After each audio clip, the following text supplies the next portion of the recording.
This is Season 1, Episode 1 of Be a Man, hosted by Ventura Smalley, my new podcast where I'm telling you how you can be a man, work on self-improvement, and it's just me and you, sir. That's it, just me and you. But gentlemen, I want to talk about self-improvement. You know, it's a term thrown around a lot, but what does it really mean? Well, self-improvement is not about perfection, it's about progression. It's the commitment to become a better version of yourself every single day. This podcast will break down how you can take accountable steps to improve your mind, your body, and your spirit. We're going to dive into the principles that will help you unlock your full potential in being a man. My first thing that I say to everybody is master your morning. The way you start your day sets the tone for everything that follows. If you wake up and you say it's going to be a shitty day, it's going to be a terrible day because that's just what you projected your whole day to be. You're establishing a morning routine that is crucial. This could include waking up early, getting ahead of the day, exercise more than 10 minutes, meditation or prayer. I always recommend praying or reading the Bible when you get up in the morning. Goal setting. Right now, as you're listening to this podcast, I want you to write down your top 3 priorities of the day. And this is something that you can even do every day, and this could be part of mastering your morning.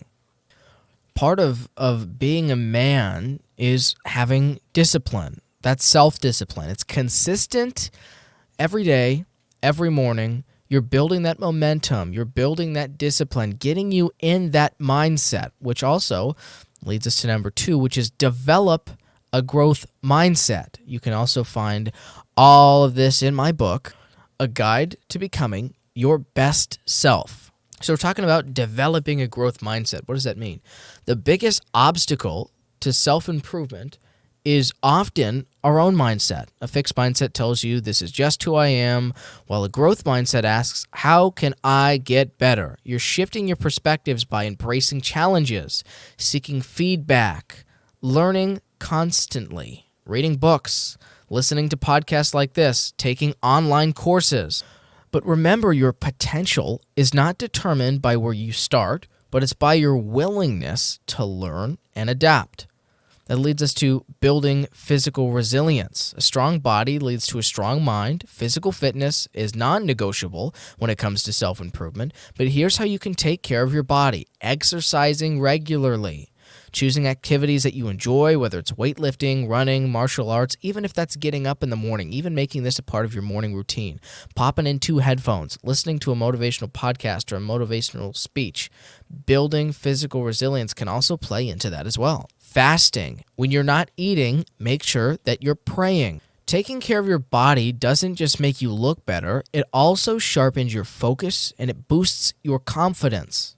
But make sure that you're taking responsibility. One of the most empowering things that you can do is take responsibility for your life. This means owning your successes, your failures, everything in between. Here's how. Stop blaming others. Focus on what you can control, not what somebody else can control. Learn from your mistakes, and this is what I've learned, that failures are stepping stones to success.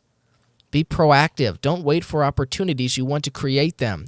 If you fall and eat it and fall onto the floor, are you going to wait for somebody to come get you off the ground? Are you going to pick yourself up, dust yourself off, and keep moving? Don't wait for something. Do it yourself. Accountability is a cornerstone of self-improvement. So when you take ownership, you're in the driver's seat of your own life. You're the only person that can dictate what you do. This also leads into surrounding yourself with the right people. You're the average of the 5 people you spend the most time with, so surround yourself with an individual who challenges and inspires you.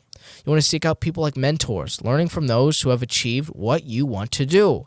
Like-minded peers, build a network of ambitious and positive individuals to surround yourself with. Supportive friends, people who genuinely want to see you succeed. You don't want to hang out with somebody who's a Debbie Downer, somebody that says you're never going to make it in life, you're never going to get anywhere, you're going to be a couch potato. That person is a loser, and you don't want to be around that person. You want to focus on your why, what drives you. Understanding what your purpose is will give you the motivation to keep going when things get really hard in life. Reflecting on these questions like, what are your core values? What legacies do you want to have? What energizes you? Your why is the anchor that keeps you grounded and focused on your goals, but you want to embrace the journey. Self-improvement is like a marathon, not a sprint, but it's about enjoying the process as much as the results. So here are some tips that I've got for you. Celebrating your small wins. Acknowledge your progress, even if it's something tiny that I woke up in the morning and didn't hit the snooze button even though I could have.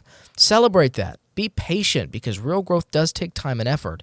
And a lot of people think that growth just happens overnight or it happens in a week. It doesn't. You got to train yourself. You got to get in that mindset. This leads into staying consistent. Even small daily actions do compound over time.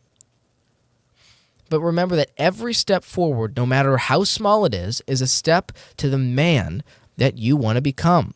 I'm learning every day, all day. Gentlemen, self-improvement is not a destination. It's a lifestyle. It's about taking control of your life and committing a constant evolution. Start with one or two of the principles that we discussed today.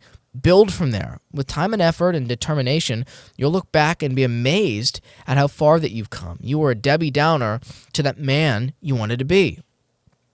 How do you unlock your potential? The power of purpose. Men, let's just cut straight to the point here. Life without purpose is like a ship without a compass. You may be moving, but you're drifting aimlessly. Purpose is the fuel that drives your actions, the lens that sharpens your focus, and the foundation that anchors your resilience. So in today's podcast, we're also going to explore why finding your purpose matters and how you can uncover it to lead a life of meaning and fulfillment. But why does purpose matter? Purpose is more than just a buzzword.